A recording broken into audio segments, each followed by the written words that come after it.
सुप्रभात मित्रों। जैसा कि हम लोग को पता है कि हमारी इंडिया का टैक्सेशन सिस्टम बहुत ही कॉम्प्लिकेटेड है, किंतु अगर इसको हम लोग ध्यानपूर्वक समझेंगे ना तो बहुत ही सिंपल भी हो जाएगा और बहुत ही मज़ा भी आने वाला है। जैसे कि मैं आपको एक उदाहरण से समझाता हूँ। सबसे ज़्यादा लोगों के मन में एक कन्फ्यूजन आता है कि सर हम पैसा कमाते हैं ना तो डायरेक्ट हम सेंट्रल गवर्नमेंट को टैक्स देते हैं, इनकम टैक्स। लेकिन जानते हैं सर, मेरा पड़ोसी भी है, वो भी एक जगह जॉब करता है, वो कमाता है, लेकिन गवर्नमेंट को कोई इनकम टैक्स नहीं देता है। पहला कन्फ्यूजन नंबर 1। कन्फ्यूजन नंबर 2 कि सर मेरे को एक बात बताइए, अगर हम लोग कोई दुकानदार से सामान खरीदते हैं, जैसे कि मेरे घर के नीचे एक फर्नीचर का दुकान है, फर्नीचर का, तो उससे जाकर जब कोई फर्नीचर लेते हैं ना तो फर्नीचर का जितना दाम होता है उतना पैसा देते हैं, फर्नीचर मेरा हो जाता है। लेकिन अगर हम मॉल से जाकर खरीदते हैं ना उसी फर्नीचर को, तो मॉल वाला बोलता है उसका तो दाम देना ही पड़ेगा, अलग से जीएसटी भी देना पड़ेगा। तो हम बोले भाई हम तो सामान खरीदने आए थे ना, जीएसटी थोड़ी ना खरीदने आए थे, तो जीएसटी का पैसा कहाँ थे? बोला नहीं, जीएसटी दीजिएगा तभी सामान मिलेगा, नहीं तो सामान नहीं मिलेगा। तो मन में 2 कन्फ्यूजन क्या है। पहला वाला, सर हम भी कमाते हैं, पड़ोसी भी कमाता है, लेकिन ऐसा क्या है हम टैक्स देंगे वो क्यों नहीं देगा? दूसरा कन्फ्यूजन, सर मेरे घर के नीचे जो दुकानदार है वो जीएसटी नहीं लेता है, लेकिन बड़ा बड़ा मॉल में उसी सामान को खरीदते टाइम जीएसटी लग जाता है।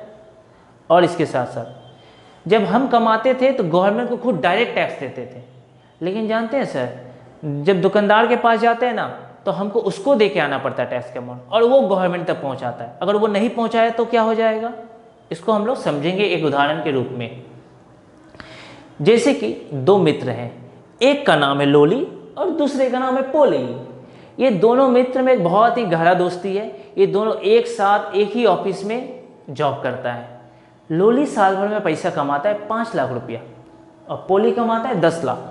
तो मैं आपको बता दूं, हमारी देश की गवर्नमेंट बोलती है जो पैसा साल भर में 5 लाख तक कमाएगा, 5 लाख तक, उसको कोई भी इनकम टैक्स देने का जरूरत नहीं। इसीलिए लोली साल भर में अगर 5 लाख तक कमाता है, 5 लाख की इनकम है, उसके ऊपर नो इनकम टैक्स। लेकिन क्या पोली का इनकम 5 लाख से ज़्यादा है? हाँ, तो पोली को देना पड़ेगा क्या, इनकम टैक्स। और ये इनकम टैक्स डायरेक्ट ये गवर्नमेंट को पेड करेगा। ऑनलाइन भी पेमेंट कर सकता है, debit card, credit card, ATM से पेमेंट करना पड़ेगा।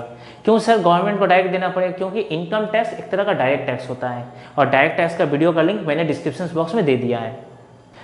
पहला क्वेश्चन का आंसर हम लोग को मिल गया है। अब दूसरा क्वेश्चन का आंसर फर्नीचर वाले का। देखिए मैं आपको बता दूं, अगर कोई सामान बेचता है और उसका साल भर का टर्नओवर का मतलब आप सेल्स समझिए, साल भर में सेल्स अगर 40 लाख से अधिक है तो उसको कस्टमर के ऊपर जीएसटी चार्ज करना पड़ेगा, मतलब कस्टमर से जीएसटी लेना पड़ेगा, फिर वो गवर्नमेंट को देगा। अच्छा सर, गुड्स के केस में, सेल्स के केस में।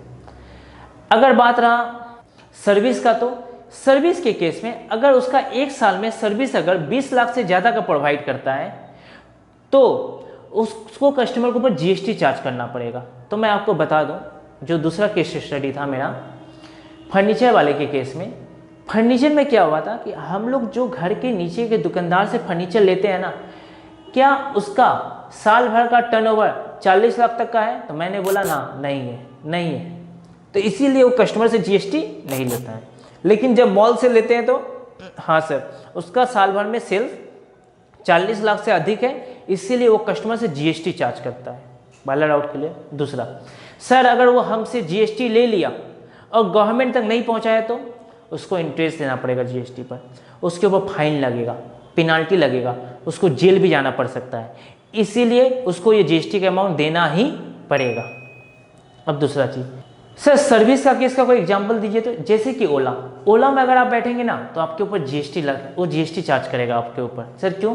क्योंकि ओला कंपनी का एक साल में जो सर्विस जो प्रोवाइड करता है वो 20 लाख से ज़्यादा का है। लेकिन हमारे घर का अगल बगल का कोई रिक्शा वाला है, तो क्या रिक्शा वाला का एक साल में वो सर्विस 20 लाख से अधिक देता है? नहीं। इसीलिए कोई भी रिक्शा वाला, ऑटो वाला, टोटो वाला, वो लोग हमारे ऊपर जीएसटी चार्ज नहीं करता है। सर आप एक बात बताइए, रेस्टोरेंट किस में आएगा?